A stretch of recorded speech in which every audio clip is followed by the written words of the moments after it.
Hello, you wonderful people, and welcome to another episode of Not Too Comic Book. This being a show where I talk about TV shows that are adaptations of comic books. For today's episode, I'm going to talk about the latest episode of Swamp Thing, as well as the latest episode of Agents of S.H.I.E.L.D. Like always, if I'm talking about subjects you want to listen to, you can always look in the description down below. I include a time when I start talking about each of the respective shows. So, for example, if you don't want to hear what I say about this week's episode of Swamp Thing, you can skip to what I had to say about this week's episode of Agents of S.H.I.E.L.D. But the first thing I'm going to talk about is this week's episode of Swamp Thing. A lot of interesting things went down in this episode. First and foremost, we're picking up with Avery. And that was kind of interesting, seeing him kind of tripping through the woods. And my big question kind of going through that whole situation is like, okay, so had the rot gotten to him, or was that had it already kind of seeped into him? Had the rot just started messing with his head, or was that just the swamp in general messing with his head, or is that the swamp in general messing with his head because the rot has gotten to it? I know that's all semantics and stuff like that, but I'm just curious because I was wondering, like, was that stuff just in his head, or was it literally there because, well, I would assume it was all in his head. Because, I mean, but to be fair, you can't put anything past, like, the swamp and everything, or what it's able to manifest and stuff like that. So, like, the whole Lucilia thing in front of him, like, her trying to kill him and everything. It's like, oh, I kept you away from Matt because I knew who you were and I don't want my son to turn out like you. So there's that. There's even the thing of like Avery carving that A into the wood of the tree and it disappearing. So it's like, did he actually do it? But I think it's more so supposed to represent like, no, the wood healed itself to cover up the fact is, oh, kind of keep him lost and keep him off balance. I mean, the swamp was kind of gunning for him. We even saw a look in the past. It wasn't an alligator or crocodile that got his dad. In fact, it was actually the swamp itself. It's kind of a similar, I guess you can almost kind of put it in the same vein as what happened with Abby and Shauna. Like, Abby couldn't really explain what happened that day, and I guess in his mind it's like he was probably saying like the woods got my dad, but no one probably really, they're like, oh, it must have been a crocodile or something, you know. So, you know, I mean, it was actually pretty brutal too, because it wasn't just it got him, it literally burned him. So that's why I'm like, huh. Well, he always, maybe I added that in there, because he always said the swamp killed his dad, but I could have sworn he was talking about like a crocodile got his dad or something like that. Didn't he? Or alligator? Once again, I don't know the difference. So there's a clear and distinct difference. I'm just ignorant and not smart enough to know the difference. I'm not well read on the difference between alligators and crocodiles. I'm sure someone could educate me on that. Nevertheless, I could have sworn earlier in the season he told about the swamp being responsible for his dad, but I didn't, maybe I just jumped to the conclusion and assumed it was an alligator. Maybe like something else had popped up to make me think that, or maybe I just came to that assumption on my own. Nevertheless, it was just interesting, and it was just brutal, because like I said, his dad got dragged through the fire and burned to death. It's like, Jesus. So that was interesting. So even he's kind of known from a young age, but I guess it's that thing of like, you're young and you don't know what you really saw. It's hard for you to process it. But what was interesting is that Alec saved him. That was the most interesting thing to me, because I'm like, that's wow. I mean, because obviously the irony behind it, because Alec doesn't remember or know. Well, to be fair, it wasn't Avery who killed him. It was Matt who killed him on Avery's orders, but obviously he doesn't know that. So there's a whole situation of, he still blames Avery, because I guess Avery put him in that position and stuff like that, with all the stuff that Avery was doing in the swamp. It's like, how I became the way I am is because of you. So he was pissed in that regard. So he blamed him in that front, not realizing that Avery was literally responsible for almost killing him that directly, turning him into the thing that he is now. It's so interesting that it's like, yeah, you saved this bad guy, but, you know, I mean, obviously the later points in episodes show you like the ramifications of that, but at the same time, it's like, yeah, we don't know fully what the consequences are, especially because Lucilia, Matt, and even Maria went through a whole bunch of trouble to try and kill him, so you're kind of screwing them over. But at the same time, it's like, you know, Avery's trying to spin everything like, oh, Woodrue, Jason, he's gonna help cure you and stuff like that. It's like, oh, you care about Abby, just like she cares about you, just like you care about her. Like, obviously she's going through tooth and nail trying to like find a cure for you, right? And you know, Alec ends up helping Avery. Now that's interesting when we circle back later on to him meeting up with Jason. Some conversations go through. It's like, well, Ellery, oh, that's interesting. Wait, Maria? And he kind of pieces it together, be like, okay, so that Maria is behind a lot of the things that happened to him. So it's like, okay, he doesn't directly say it, but he does say like the line of like, she's a smart one. So it does seem like he has figured it out. So that's interesting. I think that's kind of the irony behind all of this, because eventually, like, you know, Woodrue was trying to tell him, it's like, no, we need to go through with this. Like, Alex in the form he's in, right? He's this monstrous form or whatever. It's like, oh, think of all the good we can do with it. You can have your name everywhere. You could be one of those billionaires who has their name everywhere. The fact of the matter is, like, you could do so much good and all this. But there was a part of Avery that was like, but he saved my life. There was a part of Avery that was actually he wanted to get, well, because it's like, oh, well, maybe we can take advantage of the situation if Alec was human, but realizing, like, Jason points it out, if he turned back human, a lot of those regenerative properties that are in his cells will most likely go away if we were to manage to cure him. But Avery wanted to cure him because, like, hey, for one, it's like, you saved my life. But it's kind of like, I owe you because I also put your life in danger in the first place. So that's the irony behind that. But the irony grows even deeper because it's like, oh man, the people you love and trusted tried to kill you.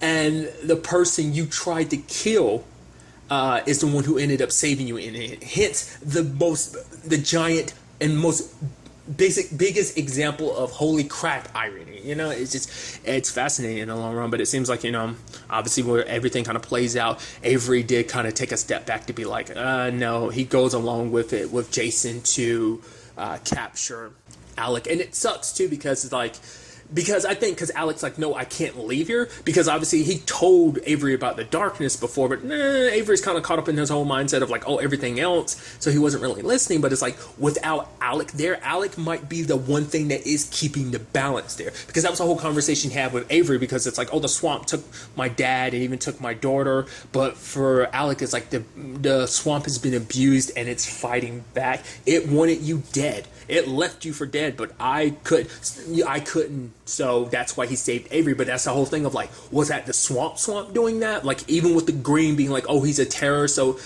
obviously the green isn't above killing people. We kind of already know that. But it's the whole thing of like restoring balance. If it means kind of, keeping the swamp safe and everything, to keep that balance safe, it's willing to kill whoever. And it sees Avery as a threat, so it's going to leave him. So but it seemed like it was more so the rot than it was Avery, especially just like the representation of like, especially like the Lucilia thing with like the roots were coming out of her face. That seemed more like the rot rather than the green, but it could all, so it's hard to kind of distinguish at what point it's like, what's the rot, what's the green. Like I said, that depends on if the rots even got into Avery. I kind of get the feeling like it did, but the point I was trying to make is, with Alec out of the woods, he might not be there to kind of champion and kind of keep the rot back. This might be a point where the rot is able to spread its darkness much further now, because Alec's not there to be the guardian of the green, so there will be ramifications most likely for this. Alec was kicking ass though. I love that he turned his hand into almost like a little blade, kind of did his Edward Elric type of thing, turning his automail arm into a blade. It's an anime reference, well, manga and anime reference, but I liked him turning into a blade, going through all the people. He was like, run while you still have the chance. They didn't want to give him the chance. He took them all down. Avery unloaded some shotgun shells. Wasn't enough to stop him, but was enough to slow him down long enough for him to freeze him. So there's that side of things, and that kind of ties into Abby's storyline, where it's like she's back at the CDC. She's trying to get some of the rot examined. There's a new director, Palomore. She's kind of giving Abby a lot of grief because, well, Abby's been in town, but like the green flu's kind of passed, yet she stayed in town. She hasn't been reporting in. And Harlan is there being like, well, he doesn't really defend her, but it's because it's like, well, yeah, because you haven't really been talking to us. I mean, even then, it's like, when you have talked to us, it's kind of, well, more specifically, when you've talked to me, it just kind of sounded essentially a little crazy, her kind of explaining everything that's going down at Murray. So it's that whole situation. And so it's like, now Abby's kind of, obviously, because she's stressed, she's trying to do everything she can to save Alec and stop everything that's going down in Murray, trying to help in whatever way she can, because she feels like, Alec pushed her away, but it's like, I'm not going to give up without helping him. So there's that. And then there's the whole situation of like, when she does, her and Harlan do sit down. It's actually interesting. We get a little bit more insight into her family situation. Like, obviously, a little story about her mom, how her mom passed away when she was 8. Once again, the whole conversation is like, even Harlan's like, yeah, you don't really talk about your mom much. Like, he's like, I just assumed you didn't remember much about her. He's like, I remember bits and pieces. I wonder if does the same thing kind of apply to her dad. Once again, the entire season, that's not really been a conversation that's come up as her family situation. So I'm curious what that is, or rather what would be about that. But nevertheless, I was actually kind of surprised when Abby told Harlan about everything about Alec and everything. I was like, oh, he's going to think you're crazy. You're going to get locked up for this. It's going to complicate things. But it's like, no, he believes him. Like, and he brings up some good points. It's like, well, you were right. You were in Maria at the time. You saw a tree growing out of a dude. Plus, you were sick yourself, so you know what the symptoms and like, you know, like kind of the crazy situation that's going down there. So it's like, I'll believe you always and forever. So no matter what Palomore says, like, we're going to, you know, help Alec, because obviously he is important to you, isn't he? Because she's like, I've never seen you this passionate about anything or anybody before. And she's like, oh yeah, because Alec's special to her. Sadly, we have Harlan getting kidnapped, and I'm wondering that's how they got most of the information that they got. Maybe Ellery ended up, because I thought it was kind of interesting, because he went to visit Woodrue, and he's kind of like, oh yeah, don't worry, it'll only a matter of time. I'm like, you're looking for the source of all those cells and stuff too, and it's like, I wonder how much did he know ahead of time. It had to be stuff he ended up getting from Harlan. They had to have tortured him, and I get the feeling, could be wrong, but I get the feeling like Harlan's dead. It seems like the type of clandestine thing that like some shady company would do. It's like, oh, we need you for information. Get the information, probably torture you for it, and then kill you, because Abby hasn't been able to get in contact with Harlan subsequently since. Also showed you how powerful this conclave is, to the point is that they can make someone like that disappear, make other people look the other way, like, because even Palomore's like, yeah, this was above me, the whole thing, because they're trying to reach out to Abby. It's like, you know, you reach out to Harlan for it. So she's like, I don't know, he's dead. It's like, no, don't even try that. How we came across the information is not important. That line makes me go, they definitely got it from Harlan, because I was thinking, like, I mean, what made them decide? I guess they'd probably already heard about the source. Well, Abby was the one who brought the source to Woodrue in the first place, so they probably knew what channels to check anyway. So it's like, oh, you're someone close to her, must know something, so let's get it out of you, because it's like they can't let anything happen to Abby, because they want to kind of have like a iron fist to her face to be like, do what we say, but obviously we're not going to hurt you, because we want this to be a cooperative thing. Even, you know, Ellery trying to sway it like that, but it's like, trying to leave her no choice. It's like, oh, the toxic blah blah blah blah, like, oh, he could be a danger. It's like, shut up. You've seen what Alec's cells are capable of. You've seen the research from Maria, so you're like, oh, I want to get tapped into this firsthand.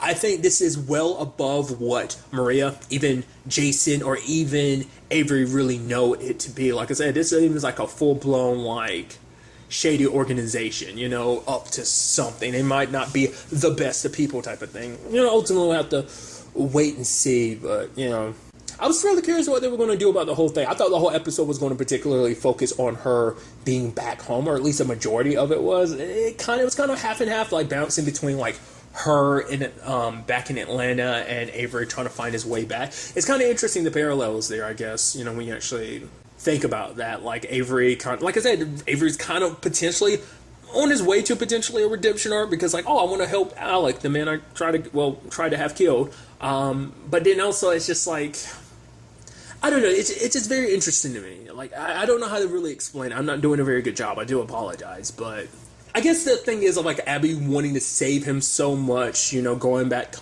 to Atlanta, trying to use her work to do that, but she's being shut out by the same forces that are also working with Avery to capture him. So it's interesting, because everyone's desperate. Because even, you know, Woodrue, yes, once again, fame and all that, sure, his name everywhere, sure, but it's more so about saving his wife. But obviously he saw the ramifications of it when it came to Daniel, but maybe it's just because Daniel's situation's different. The grain affects different people in different ways. Obviously, like, the grain was kind of modified from its original form, I believe, when Woodrue kind of injected it into Daniel, which we haven't circled back to his whole situation. So I am very interested. There are only two episodes left in the season, so obviously there's a whole cancellation situation that's kind of still in the back of my mind. To my knowledge, that still hasn't changed. I hope that changed, but we'll talk about that more when the time comes.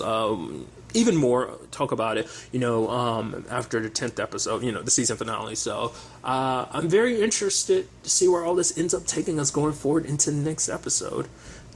Who's Abby going to turn to? Because there's not many people she can turn to. She'll probably try and turn to Matt, but it's like, yeah, you can't really trust Matt, because he's the one that attempted to kill Alec. And then there's going to be the whole thing of like, oh yeah, how long is it going to be before they find out, wait, Avery's still alive, because he's going to make sure that no one else knows. Or maybe he's going to return back home with Maria and be like, oh, lovey-dovey and stuff like that. Her not knowing that him knowing she was involved, but she not knowing that he knows, that type of thing. So we'll see how they handle that. And because as we see, Avery is not the most well-adjusted person when it comes to being betrayed by people. Especially if it is Maria, like wife or not, he probably won't take that, lying down lightly. I mean, might not even be a situation of, oh, I'm gonna kill you. It might be more of a situation of, I'm going to destroy you, financially and stuff like that. Same thing for Lucilia and Matt. He might just leak all this dirt he has on Lucilia just to destroy her to get back at her. I mean, because, there's a twisted whole situation. I mean, it would be ironic, too, considering the fact that Lucilia was, in his trippy visions. She was the one that had the shotgun to him, was trying to kill him and everything, It's actually interesting too, just a little tidbit about like Matt's situation, because for him it's like, oh, do you even think about my father anymore? It's like, I try to keep it. It's like, no, I'm not talking about Avery. I'm talking about my father, a man who raised me. He apparently left when Matt was young because Lucilia was still so caught up on Avery. Like, obviously, no surprise there, considering the fact is they were having this torn affair behind Maria's back, even within the confines of the show. So, like I said, very interested to see where all this ultimately ends up taking us going forward into the next episode. And now moving on to this week's episode of Agents of S.H.I.E.L.D. A great episode. A lot of interesting things went down in this episode, so let's break it down. It's kind of interesting because it's kind of like hot potato between the different bodies type of thing. I'm jumping kind of a little bit ahead, but it's just kind of interesting to see so many things break down. For one, there's a whole Coulson thing about like, okay, Coulson's not dead. I mean, not Coulson, Sarge not dead. He's got 4 bullet holes, but he's not dead. In fact, his heart rate is actually getting better, so it's like he's coming back. So it's like, okay, what's up with that? There's the whole May thing. I figured I was like, it has to be Isaiah. I was like, the moment Davis was there last episode, I was like, she hopped into Davis's body. What was interesting though, I was wrong about the whole situation, because it turns out Isaiah, like, even she keeps the body she was in, and she just like I guess kind of the only person I can compare it to so far in the MCU just in general would be Ghost from Ant-Man and the Wasp. Kind of similar to her ability where she kind of like phases through things, but it seems in this case she kind of turns more into a spirit and possesses you, which is interesting to kind of say that in itself, just because that plays, obviously later on they make comparisons to Ghost Rider, so that was kind of very befitting. But like I said, I'll kind of break everything down. But I do like it because it's like, obviously once she leaves your body, you're like, wait, what? Because you have May being like, wait, what? What's going on? Wait, I shot Sarge. Because they brought up some interesting pieces that I didn't even think of. Because it didn't sit well with like, Yo-Yo out of anybody. But then it like, like Piper and then, Daisy. They start pointing out a very crucial fact that I didn't even think about last episode. Because I was like, obviously that's not May doing that. But for one, it's obviously because it's like, yeah, May's using a gun. I was like, right. May doesn't use a gun. Of course, it didn't click in I didn't even think of such obvious thing to prove that even more. I didn't even think about that. I said, right. I forgot that's like a big characteristic of May. And also the fact is, if she was going to do it, she'll beat him up and kind of enjoy it a little bit. So like, but him kind of locked up already, that's just not May's style like that, So I just thought that was kind of fascinating and piecing that together. Then like the moment like Yo-Yo went in, I was like, the moment the agent came out and May was in, I was like, oh, they already switched bodies. That was interesting. Like I said, just the hot potato situation, she jumps from that agent to Piper to eventually Deke. And there's just so many other conversations happening at the same time because everyone's trying to figure this whole situation out, because like you have Daisy and Yo-Yo kind of working backwards with this whole situation. They go to Davis. Davis is like, yeah, I don't know what happened to me. The fact of the matter is, it's like, for him, it's like I only had like one drink or whatever, but it's also the situation of he thought it was kind of still at his party days and stuff like that, but then he kind of references the whole debacle in space where him, Piper, Daisy and Simmons all got high. And I love like Yo-Yo kind of looks like what, and you have like Daisy rolling her eyes being like, don't even worry about it, it's a whole thing, so but then Davis also mentioned like, oh yeah, like May was there being like, oh no, it's all okay and stuff like that. It's like, really? May being cool, that sounds like May to you? And then grand scheme of things, he's like, honestly, going back and looking back at it in retrospect, it's like, yeah, that totally wasn't May at all, was it? So I like that whole situation. Interestingly enough, at the same time, you have Deke. Well, for one, I love the conversation he has with fits the whole complicated thing of like, oh yeah, my grandson who's from a different time, a man out of time, me being here, obviously my doppelganger, my double is dead, buried somewhere, so. And this whole Coulson thing is that, well, the Coulson / Sarge thing is what I'm having the hardest time. It's the hardest pill for him to swallow. Then there's the whole back and forth about his successful business and stuff like that. Kind of, Fitz being like, oh, money kind of isn't everything. He's like, yeah. But money funds, scientist projects and stuff like that. He's like, yeah. And he talks about the whole, like, money situation in the future, and he's like, honestly, that's most likely why I kind of have the materialistic point of view and the way I am about money and stuff like that. It was just so like not retrospective, but very like psychoanalyzing himself of like why he is the way, why he's so obsessed with money. It's like when you actually break it down, it kind of makes perfect sense coming from the society, well, the future you came from, the way things kind of work, that you would kind of be that way about collecting money, that collecting a lot of money would be so important to you. But I even love it later on. Deke is talking to Piper, not knowing that it's S.H.I.E.L.D, and there's the whole thing of like, oh yeah, how do you know when someone likes you being around and stuff like that? It's like, yeah, that's my, my grandfather spending so much time with me and stuff like that. I thought that was going to come back up to be like, oh, that's going to be such an important detail. I think that's why they made note of it, because even she was like, grandfather, of course. So I guess she's taking notice of like, okay, there's definitely something. I'm sure even she kind of pieces, yeah, it doesn't make sense for him to be your grandfather. You're both roughly probably close to the same age. It's like, yeah, that doesn't make any sense. But making note of that, it just seemed like that was going to play a part later on with the whole like, oh, who's possessing, who isn't. It's actually kind of interesting. The first thing that kind of comes to my mind is like obviously the whole being in a similar situation during the whole life model decoy situation back in season 4. So it's just kind of funny. And now it's like, okay, she could literally be anyone after she took over Deke's body, but it's like, oh, I need to take over Mac's body because he's the head of this whole situation. I got to go towards the monoliths, and I'll get to that in a second. But I love that whole situation of like, okay, who could it be? The place is getting locked down. All right, we got to tell secrets to figure this out. And I really liked a lot of the secrets that came out, like Yo-Yo's situation, like her mom's birthday. I was like, oh, that's so touching. Daisy, apparently she gives a small portion of her check to Lincoln's sister. I'm like, what? And then like, okay, Davis, what did you steal when we were in space? A pen. Wait, a pen? It's a space pen. Come on, aliens, they write like us. I just thought that it was such the dorkiest answer, and I love it. It's like, that's so good. And then, like at first it's like, okay, you have Daisy and Yo-Yo getting locked up by Mac. I was like, whoa, you cleared them, so why are you doing that? I was like, oh, I get it. You're trying to do that, create subterfuge to make him like, oh, you figured it out. That's my idiotic brain, but it's like, why would he lock up both of them? And it said, that didn't make any sense, but it's like, his reasoning for doing it was super good, because it's like, because David's like, yo, you're taking out our powerhouses, and May's like, no, that's exactly the point, taking out the powerhouses. If S.H.I.E.L.D got any one of them, because that's something I kept making note of, they're literally the only Inhumans that we've seen this entire season. Like, as I'm sure S.H.I.E.L.'s not that familiar with all that's running amok on Earth, but it's just so interesting to me, and I guess that's why really they're the only like go-to like Inhumans currently that are full-time S.H.I.E.L.D and whatnot. So it was just kind of interesting to me, and I kept noting that, and it's like, oh, it's kind of a pertinent reason why that is the case. It's sad though, S.H.I.E.L.D is bouncing between different bodies. I think it's kind of interesting, because even Yo-Yo says like she can be faster than her, and it's like, didn't even know I realized that until now. They heavily foreshadowed that. Like, she was like, I can be faster than her. It's like, are you sure you can be? Turns out she is, but we'll get to that soon enough.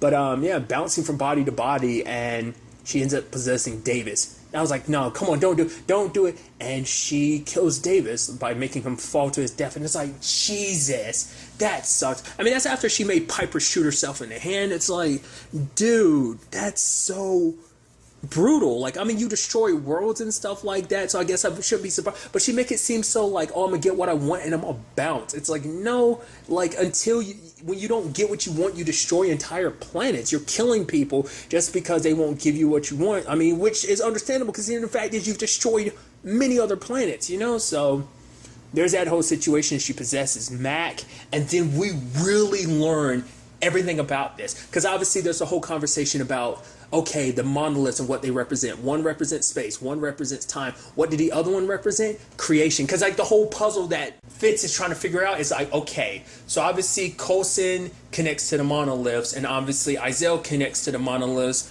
and Sarge connects to S.H.I.E.L.D, but what's the connection between Sarge and Coulson? And we get the big reveal. It's like they referenced the fear dimension before, because I'd be like, oh, that's kind of like, because in like the mythology and stuff like that, they were kind of referencing that she came from a dimension like that. I was like, well, we dealt with the fear dimension last season, so I was like, okay, what's up with that? And it's like, basically when Coulson went in to close that off, the space monolith, the time monolith, and the creation monolith created a copy of him, sent it back in time, hence why he's like over like 100 years old or whatever, and why he doesn't, he is Coulson. Because that also plays into why May was like, she saw something in his eyes that wasn't necessarily there, and that in itself turns into a whole like nature versus nurture conversation, because we see how Coulson turned out because of his experiences, and we see how Sarge turned out. Yes, Sarge became like this jaded warrior, like not like he gained certain attributes of Coulson's, but at the same time it's like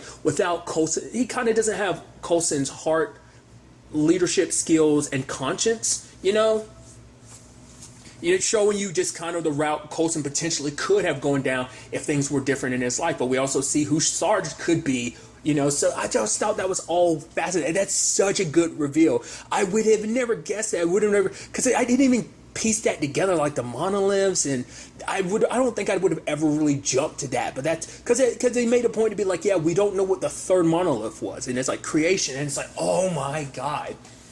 And the moment it made that body, it sent it back in time, is kind of what S.H.I.E.L.D ends up explaining. And the whole point is like, they're formless beings. He got inside of that body, but it was kind of overwhelming being that body. Like, even though he doesn't remember, like the body kind of remembers, and so he's kind of tugged at by those memories. The memories he has of his family disappearing, the people he was remembering it's like, oh, kind of make it seem like his like wife and his daughter type of situation. That's May and Daisy respectively. And I'm like, oh my god, dude, that's so interesting. And that explains why he kind of has the rapid healing that he does, because of all of that. It kind of made him like crazy powerful.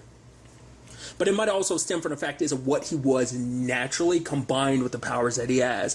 And S.H.I.E.L.D, that's the whole reason why she's able to kind of do the phasing thing, because they don't actually have actual forms. She actually looks the way and I thought she was going to dump the body, like when she started possessing people. I thought that was the whole point. I thought S.H.I.E.L.'s body was going to be on the ship when Jocko blew it up, but it's like, no, because I guess once you're in that body, like you're kind of stuck in it no matter what. I don't think there's any like releasing from it necessarily, because I think it's kind of, you're just bound to it. What's interesting, and I like, Coulson and her, well, Sarge and her, or his real name came up. I'm not going to say it because I'm going to butcher it, but what was interesting is, like, obviously she's like, I'm not here to kill you, we're supposed to join forces, like, because they knew each other from that realm, and it's like, you possess that body to kind of get out, and eventually, it took her a while, but she eventually followed in suit and got her own human body. How she got a hold of that? Maybe it was kind of a similar circumstance, I don't know. It's kind of interesting how that ends up going down. She's like, oh, join with me. The whole point is to kind of release their brethren. They have a whole bunch of others. The rest of their species is locked away. And it's like, all we need to do is put them in these perfect bodies I've been forming for them. The Shrike, possessing people. It's like, dude, it's like reveal after reveal after reveal. It's nice to finally get it out and open and figure out what this whole thing was about. She, and she's trying to be in a position where she and Sarge could copy their abilities and give it to everyone else. Last thing you want is people with what they're capable of doing, like running amok, with the potential power of like, because she even talks about the fact that Sarge doesn't even really know what he's fully capable of. And he no matter what, because he's kind of caught in those false memories, like believing like, oh, she killed his family. Like he can't let that go because he's held on to it for so long that he's not willing to believe her. And so he's basically having an identity crisis. We even see it at the end of the episode, like his skin starts peeling away and messing up, and it's like, okay, so I guess, well, because like truth be told is they don't have a real form, so I'm guessing that's supposed to represent kind of like, that's his body acting like the monoliths themselves, kind of like, I guess that's what that's supposed to represent. Which begs the question, when it's all said and done, like, is he going to be the replace? Like, there's no replacing Coulson, but will he be like a new Coulson? Because technically he is Coulson, but at the same time he isn't. Once again, it's like, I doubt they're going to replace him. Probably when it's all said and done, he's going to lose that body, and it's like, it'd be like losing Coulson all over again. I don't know. I'm so curious to see how S.H.I.E.L.D. handles it, like, this situation going forward, like how they're going to handle him. Like, will they keep him around? Will they fill him in on who Coulson was? And, you know, is it going to be that awkward thing of like, oh, it's going to be weird, we're having Coulson here, but he's not really Coulson, he's someone trying to be Coulson, and maybe that'd be a struggle in his story because, like, he's bound to this identity, trying to figure out himself. Maybe he even leaves to kind of do what Deke did last season, to kind of live life, and he's trying to figure himself out. Maybe, potentially, I don't know. I mean, to be fair, he's too dangerous to be kind of running amok, but I guess if you take away the powers, it'd be okay. I don't know. Talking about what I talked about earlier, I thought was kind of fascinating, was the whole Yo-Yo thing about how fast she is. S.H.I.E.L.D. was going towards Daisy, but Yo-Yo got in the way, showing that she is faster than S.H.I.E.L.D., which is interesting because S.H.I.E.L.D., it's also interesting too because, like, you would think it'd be kind of hard to, hadn't that circumstance come up before? Or am I thinking about a different show of someone possessing someone's body and it's like, oh, using their power? You know what I'm thinking about? I'm thinking about Dragon Ball Z. I'm thinking about a Ginyu situation. He couldn't access Goku's powers immediately. I am curious because she's never been in an Inhuman's body before, so I'm sure it's going to be hard to control those abilities, especially because she doesn't know exactly how Yo-Yo's powers work. But I guess Yo-Yo, like, I'm curious, like, why Yo-Yo did what she did. Was it just an instinct thing, or was it because she's like, yeah, her being on my body would suck. Being in Daisy's would be a whole issue in itself. You know, because it's like, last thing, I mean, literally, since Daisy was kind of set up to be like, oh, the world destroyer and everything like that. So it's kind of like you don't want those abilities falling in someone's hands like her, who is a literal world destroyer like S.H.I.E.L.D., you know? So that's an interesting thing in itself. But I also brought it up too, like the whole thing of like, at the end, you know, you have Fitz kind of making a reference to, like, you know, Ghost Rider, this spirit form possessing a human body. And I'm wondering, is it going to be the same thing? Like, will he actually have a modified form, kind of like how Ghost Rider looks when he possesses a human's body? Obviously, they're two different things, but I guess it's like, I mean, I think legitimately Ghost Rider is a demon. Once again, Agent of S.H.I.E.L.D. does its thing of like, oh yeah, as Guardians, you're actually aliens. You're not gods. Oh, Ghost Rider, you're inhuman. You're an inhuman. You don't realize that you are, but you think, you know, you signed your soul to the devil, but it's not. But it's like, it's kind of a deep demonic spirit in the whole thing. I mean, to be fair, I don't know Ghost Rider's history, like where the spirit actually does come from. Is it a demon? Is it like from hell, or is it legitimately just from a different dimension that is similar to hell? It begs the question, you know. So that's all just fascinating to me. But S.H.I.E.L.D. is in Yo-Yo's body, and Mac goes along because Mac is like probably trying to keep her in line, because he doesn't want her to do anything crazy like killing Yo-Yo in just a, you know, type of situation. What I also thought was kind of an interesting little detail was, because obviously, like, I didn't really talk about it, was like the whole thing of like, oh yeah, like Deke and everything. Like, it seemed like the last person that was possessed was Deke, but it turned out the person that was possessed was Fitz. I'm like, oh, that's so interesting. I like the subterfuge because they never showed us her switching last second. And I'm assuming it kind of deals with the whole, like, because there's the agent that she possessed after May, but before Piper. We saw that, like, there was a head print on the wall, like she had bashed her head in. She did the same thing with Mac to get depossessed. So it's like, why is that? Is that so that you have no, like, I'm curious, like, maybe it makes it easier. Like, if she switches bodies too much, maybe there are ramifications. Maybe it's like if you're in a body too long, it's a little harder to switch, but I don't know.